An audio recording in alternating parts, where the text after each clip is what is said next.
नाजरीन, आज हम जिक्र करने जा रहे हैं एक ऐसी रात का जब इंसानियत का लिहाज न रहा, जब एक औरत की इज्जत को तरह तरह से रौंदा गया। ये वो रात थी जो हर माँ, बहन और बेटी के लिए कभी न भूलने वाली थी। एक ऐसी रात जहां इंसानियत ने अपने ही साये से शर्मिंदा होना सीख लिया। मोटरवे रेप केस 2020 ने न सिर्फ हमारे दिल को हिला के रख दिया, बल्कि कानून और इंसाफ के निजाम पर भी सवाल उठाए। आज हम बात करेंगे इस वाक़े की जो नफरत, गम और गुस्से का एक लावा था जो पूरी कौम के अंदर फूट पड़ा। 9 सितंबर 2020 पाकिस्तान के दिल लाहौर के करीब एक ऐसा वाक़या पेश आया जिसने पूरे मुल्क को झंझोड़ कर रख दिया। गुज्जरपुरा मोटरवे पर एक औरत अपने 2 छोटे बच्चों के साथ सफर कर रही थी। रात के अंधेरे में जब वो अपने घर गुजरांवाला से बस कुछ ही दूर थी तो उसकी गाड़ी मोटरवे पर अचानक बंद हो गई। उम्मीद थी कि किसी रहनुमा का हाथ उसका इंतजार कर रहा होगा, लेकिन किस्मत ने उसके साथ कुछ और ही खेल खेलना था। और वो वक्त भी आ गया जब एक आम सफर एक ऐसी कहानी में तब्दील हो गया जो शायद कभी भुलाई न जा सकी। वो रात, वो मोटरवे और उनसे जुड़ी असमत दरी की दास्तान जो हर दिल को तोड़ देती है। वाकया कुछ यूं है कि जब उन्होंने मदद के लिए पुलिस को कॉल की तो उन्होंने ये कहकर कॉल काट दी कि ये इलाका हमारे अंडर नहीं आता। गुज्जरपुरा मोटरवे जहां गाड़ियां तेज रफ्तारी से गुजर जाती हैं, लेकिन उस रात इस औरत की मदद करने को कोई नहीं आया। इस गफलत का नतीजा कुछ ऐसे निकला कि जो कौम के लिए एक धचका था। जब वो अपनी गाड़ी के अंदर अपनी जान की फिक्र कर रही थी तो डाकू मोटरवे के आसपास के इलाके में मौजूद थे। उन्होंने गाड़ी के इंडिकेटर को ऑन देखा और फिर शिकार की तरह उस औरत और उसके बच्चों पर हमला कर दिया। वो वहशी पहले गाड़ी के शीशे तोड़कर फिर उन्होंने उस औरत को उसके बच्चों के सामने ही जमीन पर गिरा दिया। और फिर जो हुआ वो इंसानियत के लिए एक कलंक है। ये गश्त मंजर सोचकर ही रूह कांप उठती है। लेकिन सवाल यह है कि अगर मदद वक्त पर पहुंच जाती तो क्या ये वाकया रोका जा सकता था? क्या हम अपने कानून और अमन के निजाम को इतना मजबूत कर सकते हैं कि किसी और का दिल इस तरह न टूटे? ये वाकया सिर्फ एक औरत का ही नहीं बल्कि पूरे पाकिस्तान का था। लोगों ने फिर अपनी आवाज उठाई, लेकिन सवाल यह है कि क्या हम वाकई इस औरत के लिए इंसाफ दिला सकते हैं? क्या हमारा निजाम इतना मजबूर है कि वो अपनी माँ, बहन और बेटियों की हिफाजत भी नहीं कर सकता? इस वाक़े के बाद पूरे पाकिस्तान में गुस्से की लहर दौड़ रही थी। लोगों ने प्रोटेस्ट किया, सोशल मीडिया पर इस वाक़े को हाईलाइट किया और हुकूमत को मजबूर किया कि वो इन डाकुओं को पकड़े। इस वक्त के लाहौर के CCPO उमर शेख ने एक बयान दिया जो आग में घी डालने के बराबर था। उन्होंने कहा कि वो औरत मोटरवे पर क्यों गई थी, उसे दूसरे रास्ते से जाना चाहिए था। ये बयान न सिर्फ जलालत था बल्कि अवाम के गुस्से को और बढ़ा गया। हुकूमत ने जुर्म के मुकदमे के लिए स्पेशल टास्क फोर्स बनाया और चंद दिन बाद मुल्जिमों को पकड़ लिया गया। वकारुल हसन और आबिद मलही वो 2 शख्स थे जिन पर यह जुर्म साबित हुआ।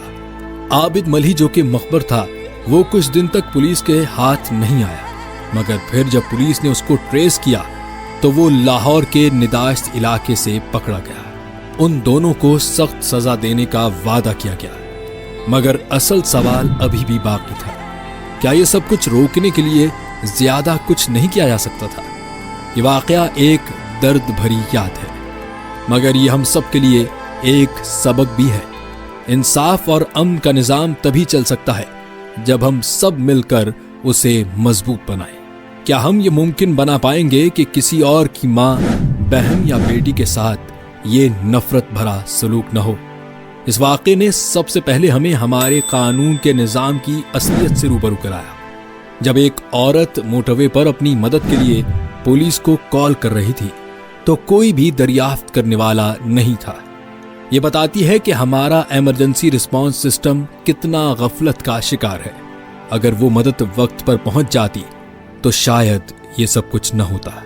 इस वाक़े से ये भी समझ आया कि हमारी लॉ एनफोर्समेंट एजेंसीज कितनी बेसहारा हैं। जो पुलिस फोर्स अपने लोगों की मदद करने के लिए है, वो इतनी सुस्त और लापरवाह है कि उनकी आंखों के सामने इतना बड़ा जुर्म हो गया और उन्होंने वक्त पर कुछ नहीं किया। इस वाक़े ने हमें इंसानियत और अखलाकी कदरों की कमी का भी एहसास दिलाया। जब किसी औरत पर इस कदर जुल्म होता है और उसकी इज्जत को सरेआम रोन दिया जाता है तो ये सिर्फ एक जुर्म नहीं बल्कि इंसानियत के नाम पर एक कलंक होता है। ये बताता है कि हमारी सोसाइटी में कितना बड़ा खलल है। हमारे समाज के लोग इतने गिरे हुए हैं कि वो किसी की इज्जत और जान से खेलने से पहले कुछ नहीं सोचते। इस वाक़े ने हमें ये सबक दिया कि हमारी सोसाइटी में खौफ और दहशत का मौसम तब तक रहेगा जब तक हमारे अंदर इंसानियत का दर्द और एक दूसरे के लिए रिस्पेक्ट का जज्बा पैदा नहीं होगा। लेकिन ये वाक़या सिर्फ दर्द और गम का बायस नहीं था, ये हम सब के लिए एक चैलेंज भी था। ये हमारी आंखों के सामने एक सवाल बनकर आया कि क्या हम अपने निज़ाम को इतना मजबूत कर सकते हैं कि ऐसे वाक़यात फिर न हों?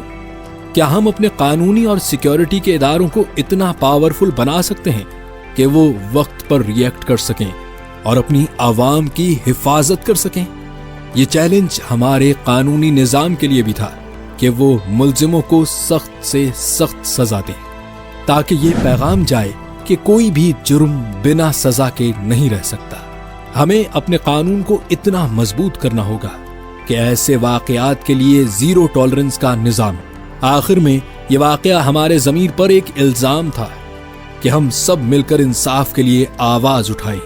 ये वाक़या हमें मजबूर करता है कि हम अपने समाज के अंदर पहने हुए मास्क को उतारें और असली सूरत को देखें। इसके अलावा हमें अपनी औरतों की हिफाजत के लिए हर मुमकिन कोशिश करनी होगी, चाहे वो बेहतरीन सिक्योरिटी सिस्टम्स हों या एजुकेशन और अवेयरनेस के जरिए उनको अपने हुकूक से आगाह करना हो। ये वाक़या सिर्फ एक कत्ल या रेप केस नहीं था बल्कि ये हमारी पूरी सोसाइटी के लिए एक इम्तिहान था। एक इम्तिहान जो हमें सबक सिखा गया कि हम कितने मजबूत हैं और हमें अपने निज़ाम में कितने सुधार की ज़रूरत है। इस इम्तिहान में कामयाबी तभी मिल सकती है जब हम सब मिलकर इंसाफ और अमन के लिए आवाज़ उठाएं और अपनी औरतों और कमज़ोरों के हुकूक के लिए लड़ें। एक कौम तभी जिंदा रह सकती है जब वो अपने कमज़ोरों की हिफाजत करे, जब वो इंसानियत को अपने ईमान का हिस्सा बनाए। नाजरीन, इस वीडियो के जरिए हम ना सिर्फ वाक़े की तफसील में जाते हैं बल्कि इस किस्म के वाक़यात के बारे में सोसाइटी की सोच भी बदलने की कोशिश करते हैं। तो चलें, आज की वीडियो यहीं तक थी। फिर मिलते हैं एक नए टॉपिक के साथ एक नई वीडियो में। तब तक के लिए अल्लाह हाफिज।